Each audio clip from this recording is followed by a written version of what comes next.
Fala pessoal, bom dia, boa tarde, boa noite a todos. Agora a gente vai para o segundo módulo desse nosso curso. Nós vamos falar sobre as plataformas mobile, vamos aqui explorar um pouco sobre as filosofias, né, de Android, filosofias de iOS, né, qual que é a diferença entre as duas plataformas. Vamos explorar um pouco os principais aspectos na hora de comparar as estratégias aí da plataforma a ser selecionada e um pouco das opções que a gente tem em mãos. Então vai ser um momento bem bacana para a gente explorar um pouco tecnicamente o que cada plataforma tem a seu favor, o que joga contra, qual prós e contras. Vamos lá? Vou colocar novamente minha tela aqui no cantinho. Boa. Vamos para a apresentação aqui. Então, o primeiro ponto, deixa eu só conferir, tá tudo certo. O primeiro ponto aqui que a gente vai falar é sobre a filosofia entre as plataformas, né? O iOS, ele segue uma linha mais clean, onde você tem a mensagem mais clara, o texto um pouco mais legível, bastante foco, né, para o texto, ícones bem mais precisos, então um design bem refinado, né? Foco no conteúdo, a movimentação entre aplicativos mais fluida, bastante movimento e pouco shadow, né? Pouca sombra em textos, em ícones, em imagens, então um design mais clean. Enquanto que no Android não, é um pouco do oposto, né? Mais intencional, mais bold, ou seja, fontes mais grossas, mais representativas, metáfora de papel e caneta, né? O Android, diferente do iOS, trabalha muito com stacks e camadas dentro dos aplicativos, então você tem a sensação de que você está empilhando partes dos aplicativos, fontes e design maiores, né, preenchem a maior parte da tela ali, então uma sensação de você estar lidando com uma interface mais baseada em diagramações, em caixas, em pilhas, então um pouco diferente aqui da filosofia do iOS. O Flutter, para quem não conhece, é um framework de desenvolvimento baseado em Dart. Ele traz um pouco aqui da filosofia das duas plataformas também, é um conteúdo bem interessante para falar um pouco sobre transição. Aqui ele tenta explorar um pouco os detalhes, né, do que uma coisa é diferente da outra. Então, um pouco sobre transições, né, como as transições acontecem no Android, como as transições acontecem no iOS. Aqui um pouco sobre, ainda sobre no Android, como isso evoluiu, né? Como você deveria tratar. Então, aqui no caso do Android, algumas transições, no caso do iOS, outras transições. Eu vou deixar o link aqui na descrição para vocês olharem com mais detalhe. A questão do back, né? Do voltar, filosofias diferentes, enquanto aqui no Android você tem um botão fixo, no iOS você pode usar gestos, ele tem o voltar dentro do próprio aplicativo, a simulação física do scroll, então comparando aqui como os scrolls funcionam tanto no Android como no iOS, então um pouco mais de física e de inércia no iOS. Bom, aqui é sobre o overscroll, né? Quando a gente chega na borda, os comportamentos, né? O iOS ele salta um pouco aqui o final, enquanto o Android só traz o sombreamento, tentando trazer um feedback do que foi para frente e o que foi para trás. E aí, um pouco sobre o momentum, né? A direção das stacks, o comportamento do iOS padrão de retornar ao topo, né? Quando você clica no topo da aplicação.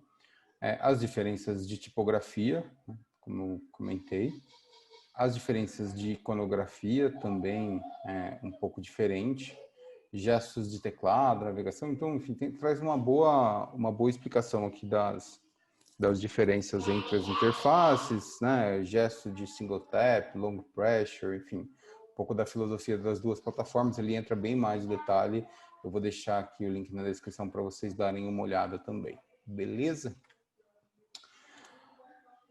Bom, quando a gente fala sobre plataforma de desenvolvimento mobile, a gente precisa comparar, né? Assim, e a gente precisa ter os instrumentos corretos para comparar, para definitivamente falar de bananas e e bananas e não em bananas e laranjas, né? O que eu quero dizer com isso? Quando a gente vai comparar dois frameworks distintos de mobile, a gente precisa ter muito claro quais são os principais pontos que a gente está comparando, né? Para que a gente faça uma comparação justa entre plataformas diferentes, né? Então, o primeiro ponto que eu gostaria de trazer aqui é o acesso a features do hardware, né? Ou seja, dependendo do framework da plataforma que você vai utilizar, você vai conseguir ter acessos mais profundos ou superficiais do hardware. Depois, uma característica sobre o quão fácil é debugar e profilar sua aplicação rodando. Depois, um ecossistema do suporte e desenvolvimento. Às vezes, você vai se deparar, como isso muda muito, né? Às vezes, você pode se deparar ali com uma plataforma de desenvolvimento bem mais robusta ou que tem uma determinada feature que você acho muito interessante, mas o ecossistema ele joga contra, né? Você tem pouco suporte, poucas pessoas utilizando, às vezes é muito bleeding edge, é muito fora da curva e você acaba não tendo todo o suporte que você gostaria de ter. O custo de desenvolvimento, né? Quanto o custo profissional que vai ter acesso àquilo ou que está proficiente naquilo, o ciclo de vida do desenvolvimento. Então, novamente, né? Isso é extremamente importante. Às vezes a gente não tende a não olhar muito para isso, mas quão fácil é você fazer o seu build local, quanto demora, quando você quer fazer alguma alteração e ver as modificações sendo refletidas dentro do aplicativo, como que é essa dinâmica? Às vezes você tem que recompilar o aplicativo como um todo, você leva mais de 10 minutos para ver as suas mudanças dentro do aplicativo, se você usar uma ou outra plataforma. Ela é dependente de um determinado computador que eu tenho que ter ou determinado set de coisas que eu preciso ter no meu ciclo de desenvolvimento, né? Então, isso aqui é um ponto bem importante. O quanto que essa plataforma permite você desacoplar a arquitetura e o desenvolvimento, né? Para facilitar a refatoração, para facilitar a quebra do aplicativo em vários times, para o desenvolvimento poder escalar ou não. Performance, obviamente, é uma issue importante, né? Dependendo da linguagem e da aplicação que você for usar para criar seu aplicativo, a performance pode jogar contra ou a favor, né? A gente vê casos de WebView que tem alguma performance, a gente vê casos de nativos que tem outra performance, então depende muito aqui do framework que você for utilizar.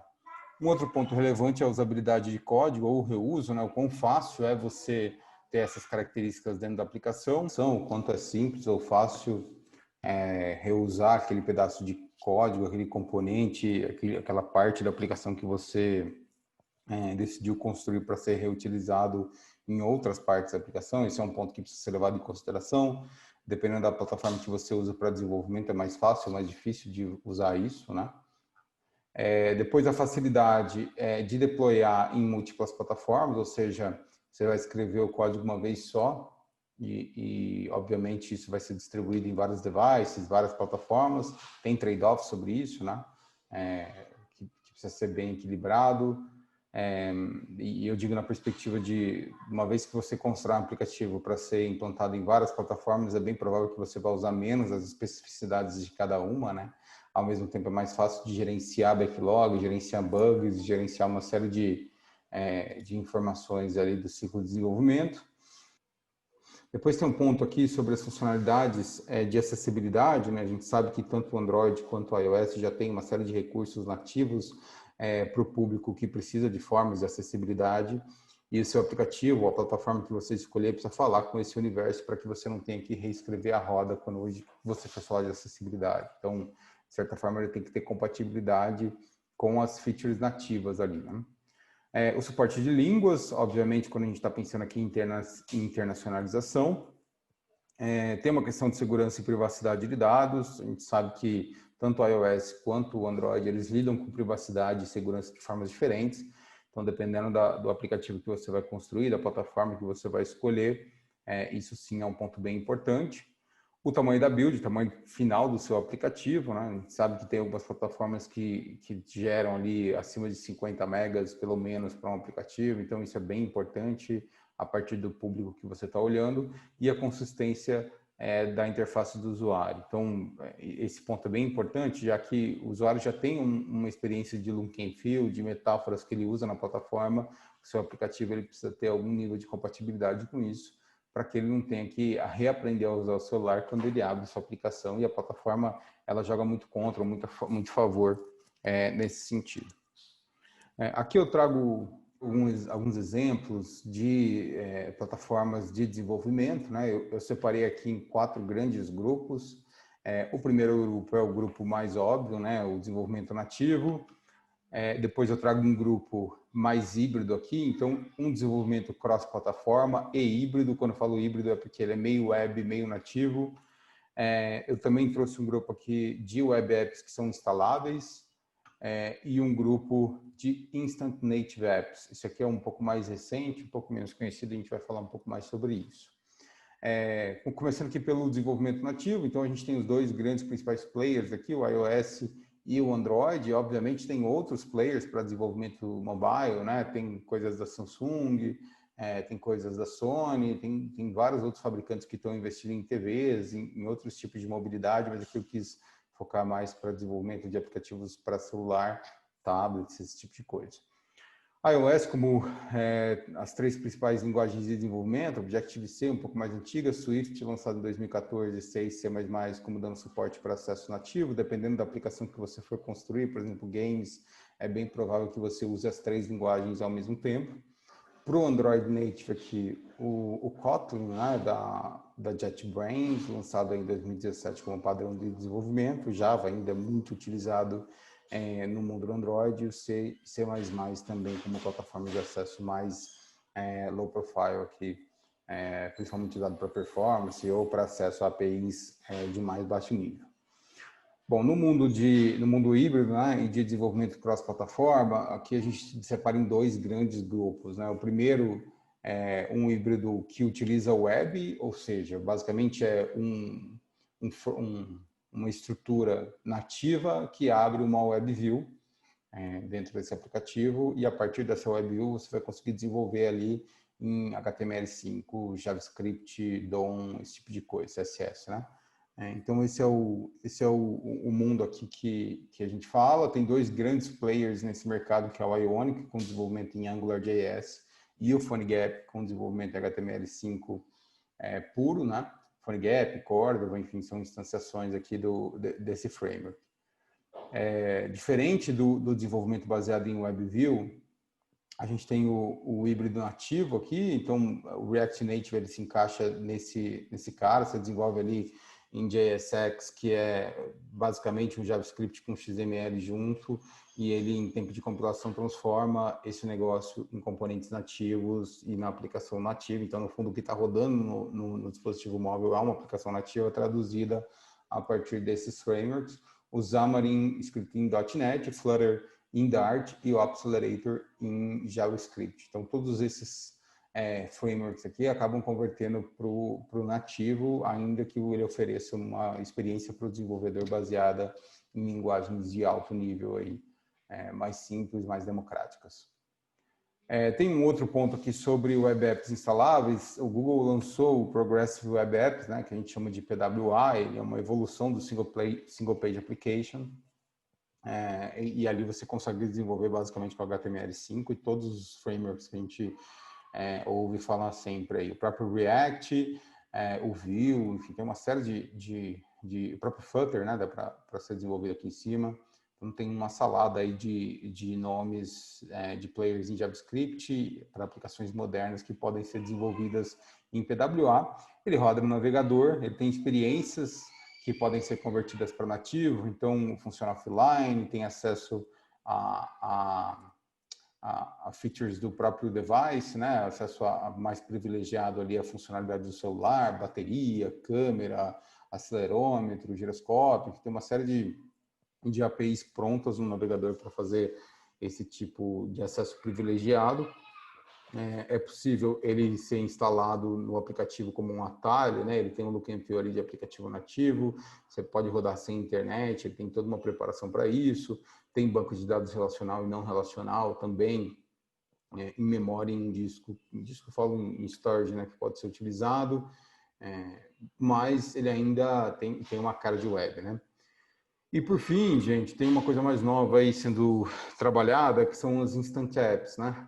Como é que funciona isso? Isso aqui é uma porção de código nativo conectado em algumas experiências que melhoram o uso, né? A gente vai passar por alguns exemplos aqui, mas, por exemplo, antes de instalar um aplicativo, eu poderia ver um demo dele através do Instant Apps, né? Uma forma de você democratizar as lojas para quem também não tem devices premium, né?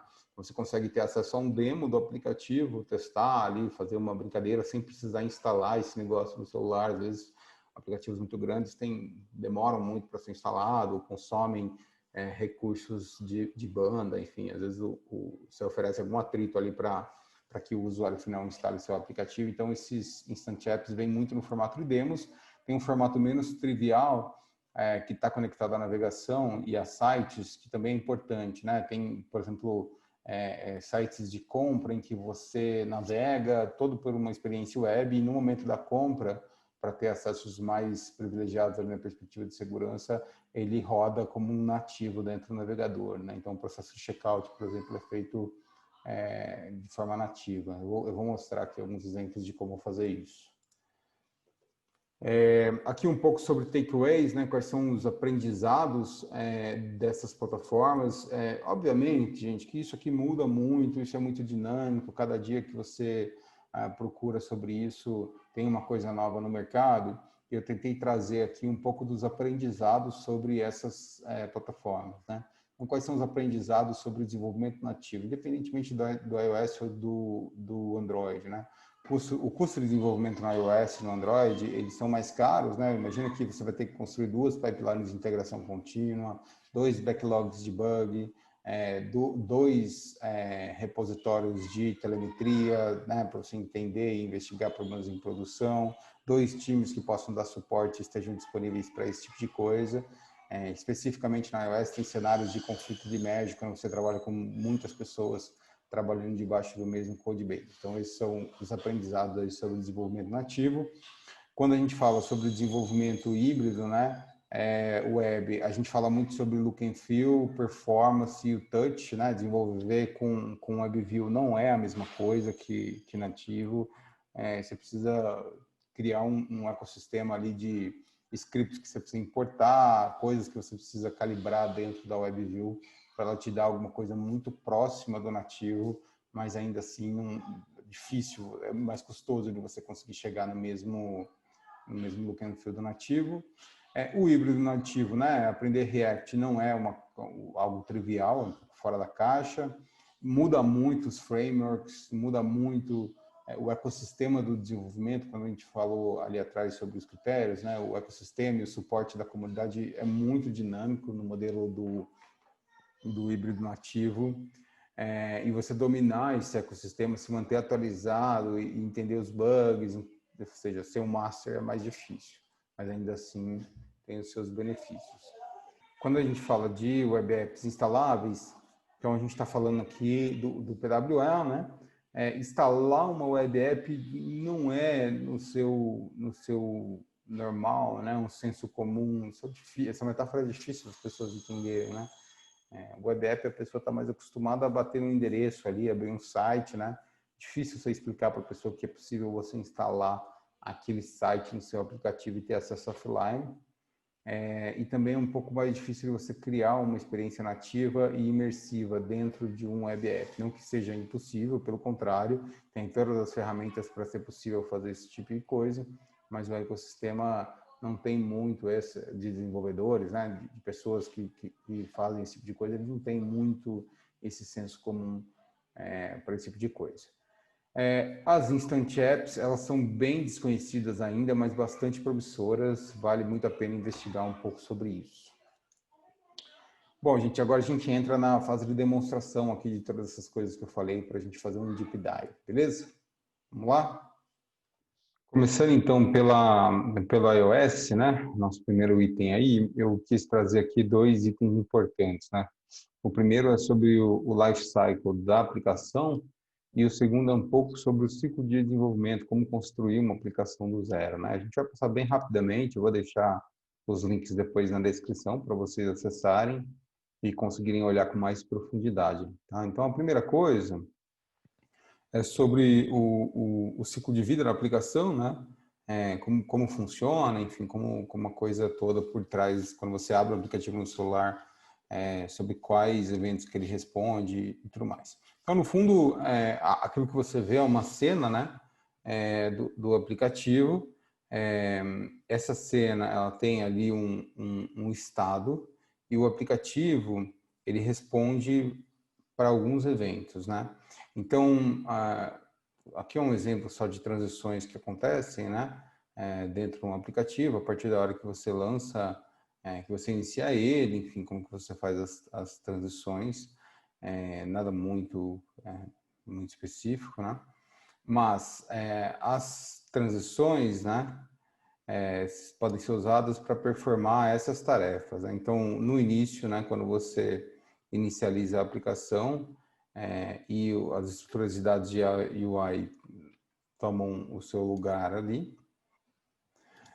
Na ativação, então depois que ele terminou ali de preparar a UI, né, está pronta para interagir com o usuário, quando você vai desativar a cena, ele vai salvar os dados.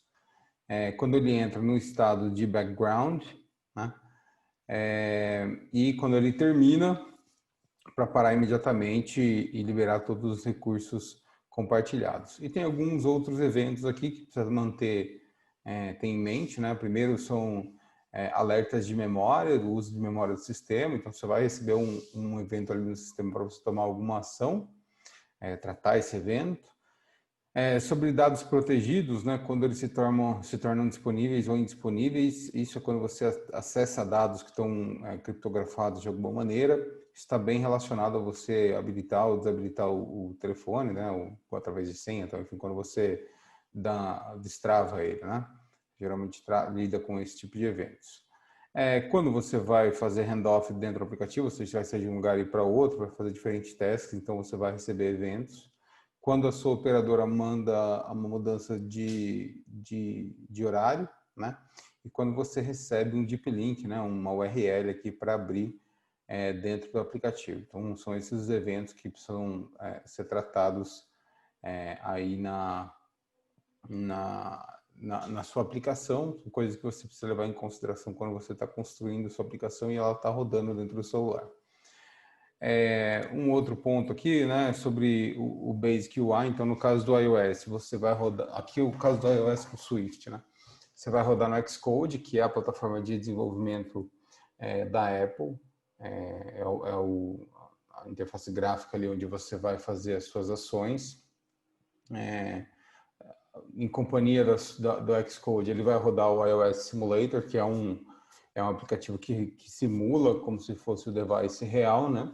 E ali você vai construir a sua aplicação usando o Storyboard, que é uma ferramenta do próprio Xcode, que facilita você montar qual que vai ser o roteiro da sua aplicação e interagir com ele, né? Ou então você vai produzir o roteiro da aplicação inteiro com software custom. Isso aqui é só um desenho de como funciona o Xcode, né? Como ele é separado, como você roda o iOS Simulator, o Developer Mode aqui no Mac. Essa é uma tela limpa de como apareceria, né, funcionando. E é isso, gente. Aí tem mais detalhes aqui de como funciona o Xcode em si e como você interage com as partes da aplicação dentro do Xcode. Dentro do próprio Xcode, você vai lidar com o storyboard também, então você vai configurar graficamente os passos, né? Dentro do storyboard, qual é o fluxo de informação que o seu usuário vai ter ali dentro. E depois começa a programação e o encaixe dos componentes aí dentro da interface final aí do seu aplicativo. Então, é basicamente isso, não tem muito segredo. A única restrição é a questão do device específico, né? Você tá preso aí dentro dessa cadeia de aplicações. A cadeia, quando eu falo, são essas interconexões, Xcode, mais o iOS Simulator, mais o device da Apple, enfim, o ecossistema da Apple, né? Mesmo que você vá desenvolver numa plataforma híbrida, né? Ainda assim, para fazer o release dentro do iOS, você vai precisar desse hardware para fazer esse tipo de operação. Beleza, gente? Vamos para o próximo aqui. Isso aqui é um overview bem simples do ecossistema do iOS. Quando a gente vai para o mundo do Android, ele também tem o ciclo de vida, né? Mas aqui a gente fala das activities, né? Que cada interação que você vê é uma activity. E aí ela também é baseada em eventos, funciona da mesma maneira, né? Então, quando uma activity ela é lançada, você tem alguns eventos ali, a criação dela, quando ela inicia, quando ela resume, ela volta à atividade, né? A partir de uma travada do celular ou uma troca de aplicação. É, Você também pode receber eventos de pausa, né? Quando a activity já não é mais visível pelo usuário final, quando ela é terminada e quando ela é destruída, né? Para liberar também os recursos. Quando o usuário navega pelas atividades, né? Ou seja, você está navegando ali pelas diferentes telas do seu aplicativo, ou quando a aplicação precisa de mais, precisa ser liberada para o celular ter mais memória, ele também chama um evento aqui de cancelamento. Então, esse é basicamente o ciclo de atividades. Ver se tem mais alguma coisa relevante aqui. Depois aqui já tem os snippets de código, mas esse é basicamente o ciclo de vida, os conceitos de ciclo de vida aí da aplicação. O desenvolvimento do Android, ele já é bem mais democrático, né? Ele permite que você desenvolva ele através do Android Studio, que é baseado no IntelliJ, né? Então ali você vai construir seu Android App, vai definir as suas configurações, você vai usar o ADB, que é um utilitário de um conjunto de ferramentas que o Android usa para o desenvolvimento, e ele, através de Wi-Fi ou da rede local, vai mandar o pacote já compilado daquilo que você está desenvolvendo localmente para rodar dentro da aplicação. Então, basicamente, essa é a dinâmica aqui do desenvolvimento. Aí aqui tem outros exemplos de código, de como funcionar e tudo mais. Então, é isso, gente, sobre Android. Eu queria passar um pouco aqui sobre o Ionic, né? O Ionic eu coloquei lá no nosso material especificamente do Angular, mas ele já permite o desenvolvimento com React, e ainda que a maior parte do desenvolvimento seja baseado em Angular. O Vue tá previsto para ser incorporado e para começar o ciclo de desenvolvimento, né? O Ionic ele é baseado em NPM e JavaScript para o ciclo de desenvolvimento, então todo o processo de desenvolvimento ele é baseado em NPM com as dependências. Deixa eu ver se consigo pegar aqui um link aqui mostrando as ferramentas necessárias, né? A instalação do CLI dele, o Ionic. Então, como é que você inicia um aplicativo, né? Você basicamente roda o start para um nome de uma aplicação no modelo tabs, então ele automaticamente vai te dar um scaffolding, ou seja, um conjunto de arquivos que faz você rodar uma aplicação como essa. E para rodar, basicamente, você dá um Ionic Serve e ele vai rodar isso localmente. Você vai conseguir ver essa aplicação rodando. Aí, para rodar dentro das plataformas, já são outros modelos, né? Outras formas de fazer isso. Na perspectiva de layout do Ionic, ele já dá alguns componentes prontos, né? Então, você pode ver aqui que já tem algumas tags de HTML mais prontas para o desenvolvimento, né? Grid responsivo, aí você já tem os style sheets dele mesmo, utilitários prontos de CSS para desenvolvimento, né? Tabelas, colunas e tudo mais. Na perspectiva de tema, né? De novo, a gente falou um pouco sobre a proposta de cada plataforma, o próprio Ionic traz uma discussão sobre isso, né? Na perspectiva dos estilos de iOS, estilos de material design do Android. Então, ele traz aqui as preocupações que você deveria ter para isso. Aqui ele traz um exemplo só da construção de um aplicativo de fotos, tanto em Angular quanto em React. Vai ter em Vue também. E é basicamente isso, gente. Aí é sentar aqui e começar o desenvolvimento de alguns exemplos, né? Outros pontos importantes, ele já traz algumas variáveis de CSS prontas. As cores também, ele traz algumas classes já prontas para o desenvolvimento, que aceleram bastante. traz alguns temas também prontos que aceleram bastante e lida com o Dark Mode também de um jeito estruturado. Bom, ainda sobre a Ionic, ele traz aqui um pouco da documentação para a gente discutir um pouquinho. Então, é legal eu mostrar um pouco sobre os componentes que ele traz de CSS, que é um exemplo vivo aqui do que é possível ser feito. Então, um header pronto, um conteúdo, um footer, os botões prontos, né? De como vai, do que eu posso utilizar. Então, são aceleradores da aplicação, os tipos de lista que são possíveis construir, os cards, né? Se eu quiser construir uma interface baseada em cards, formulário para envio, toggles, checkbox, radio buttons, ranges, então tudo isso são componentes prontos aí que eu posso utilizar na minha aplicação. Isso aqui é a V1 do framework, né? Tem mais coisas sendo desenvolvida aqui. Esse aqui é o modelo mais tradicional dele, mas ainda assim é muito utilizado. Então, sobre a Ionic, é isso. A Untappd é um aplicativo, é como se fosse uma rede social de cerveja, mais ou menos o que o Vivino faz para vinho, a Untappd faz para cerveja. Ele é o flagship case da construção em cima de Ionic, 100% Ionic. Bom, o próximo que eu queria trazer para vocês aqui é sobre o React Native, né? Então, aqui uma introdução bem rápida de como utilizar. Esse aqui é um snippet de código de JSX, né, de ESX, que traz um tanto de HTML junto com a estrutura de C do JavaScript e mistura as duas coisas ali, que é muito do viés do React, né?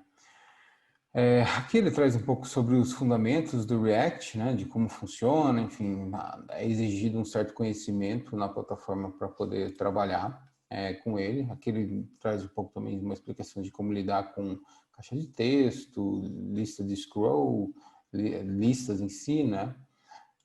Depois também uma discussão sobre setar ambiente, como funcionar, também baseado em Node, MPM, para trabalhar, para o ciclo de desenvolvimento, né?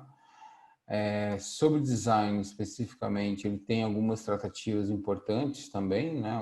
Alguns estilos já pré-prontos. Na interação do usuário também algumas coisas já prontas, né? Como é que eu mostro o botão, como é que eu trato os touchables nisso, né? Ou seja, quais são os eventos que eu vou receber quando eu estou recebendo touch na tela. Algumas dicas de performance aqui para otimizar, que eu acho bem bom na perspectiva do próprio framework da isso, né? E aí, guides de desenvolvimento para Android. O legal do React Native é que, inclusive, você pode desenvolver um módulo nativo para plugar e ter acesso a ele no JavaScript, né? Então, eu construo um código em Java, embuto ele, e depois eu consigo acessar esse cara direto dentro do meu JavaScript, né? Como é o caso que ele se torna disponível para ser utilizado.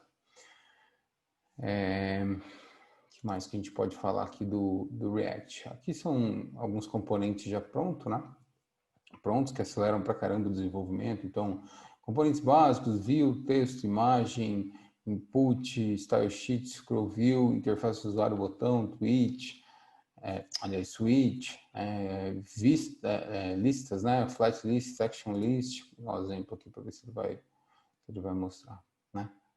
Uma lista com seções. Aqui, percebam que está sem estilo, né? Porque ele prevê que você plugue alterações no estilo, ele converte isso aqui para o nativo, né? Aqui eu estou vendo na vista de web, se eu converter isso aqui para o nativo, ele vai trazer aí o look and feel desejado. O text input, né? Talvez os mais utilizados aí de novo. Aqui no caso, eu posso colocar direto. Vou ter que esperar para entrar na fila aqui. Deixa eu ver se eu rodar no meu device, vocês não vão conseguir acompanhar por aí. Mas enfim, é mais um acesso aqui para poder pré-visualizar e ver qual é o comportamento dele, né? Isso aqui já é um touchable highlight, né? Então, quando eu clico ali, ele traz um feedback aqui. Assim, enfim, tem uma série de componentes importantes aqui para a construção da interface. Aí, de novo, brincar aqui um pouco com ele para entender o que é possível ser feito e como fazer isso. Vou dar mais uma navegada aqui para a gente passando por mais componentes, para ver se eu tenho a fila liberada aqui para a gente ver isso funcionando na prática. Né? Os switches, de novo, bem simples, né? Componentes já prontos, de como utilizar, o que eu tenho que importar, né? Então, o que eu vou usar? Aqui ele já dá os elementos prontos, aqui ele converte para um elemento nativo depois, tanto nas duas plataformas, que é a filosofia deles para fazer isso, né? Acho que a gente não vai conseguir acessar agora, mas vamos continuar. Por fim, gente, a gente falou um pouco de React Native aqui, eu queria passar um pouco também sobre WPA, né? Esse é o site de referência do Google sobre esse assunto. Nesse caso que ele traz um pouco sobre padrões, né? Ele é no fundo assim, a gente está usando o padrão do HTML5, né? Mas aqui tem algumas instruções sobre boas práticas ou como criar o seu aplicativo. Então ele começa definindo o que é um application shell, o que é o conteúdo, como lidar com isso, né? Como trabalhar. Então um app shell deveria idealmente, ele traz alguns guidelines aqui de como você deveria construir. Esse é o exemplo da Wikipedia offline aqui, né? O aplicativo da Wikipedia, de como construir. Ele traz um boilerplate aqui de código, né? Um template para você trabalhar. Sobre design e user experience, de novo, uma série de guidelines sobre como construir. A gente falou um pouco sobre isso. Preocupações sobre acessibilidade, né? O que eu deveria ter, na perspectiva de semântica, principalmente. Então, a árvore de acessibilidade na construção da minha aplicação, quais atributos que eu deveria ter, como isso deveria ser organizado, como que eu traduzo isso para dentro do HTML, como que um leitor de tela trabalha desse jeito. As animações, como eu deveria construir também guidelines e como eu deveria construir essas animações, deveria construir animações diretas usando CSS e as animações CSS ou manipulo isso no JavaScript. Então tem uma boa discussão aqui de como fazer isso, né? Sobre animações especificamente, como eu deveria montar, se ela vai ser linear, se ela não vai ser linear, qual é o modelo transitório que eu vou trabalhar. E aí, por fim, o básico aqui de responsividade, ou seja, como que o meu aplicativo deveria se adaptar ao tamanho de telas, né? Então, também guidelines de como fazer isso, a gente chama isso de breakpoint, né? Ou seja, a partir de quantos pixels que eu quebro a minha interface, ou que eu remonto a minha interface, dado o meu viewport, que é o lugar onde eu enxergo a minha aplicação rodando. Então, também uma série de preocupações aqui sobre como construir melhores aplicações para o web. Tem algumas ferramentas importantes que eles fornecem, que é o DevTools, né? Basicamente a IDE do Chrome para desenvolvimento. O Lighthouse, que é uma ferramenta importante que testa automaticamente segurança, velocidade, acessibilidade, SEO, enfim, uma série de pontos importantes para uma aplicação, né? E tem bastante coisa aqui sobre isso, mas acho que é um outro ponto para dar uma olhada. Eu vou deixar o link na descrição, vocês olham com mais carinho aí.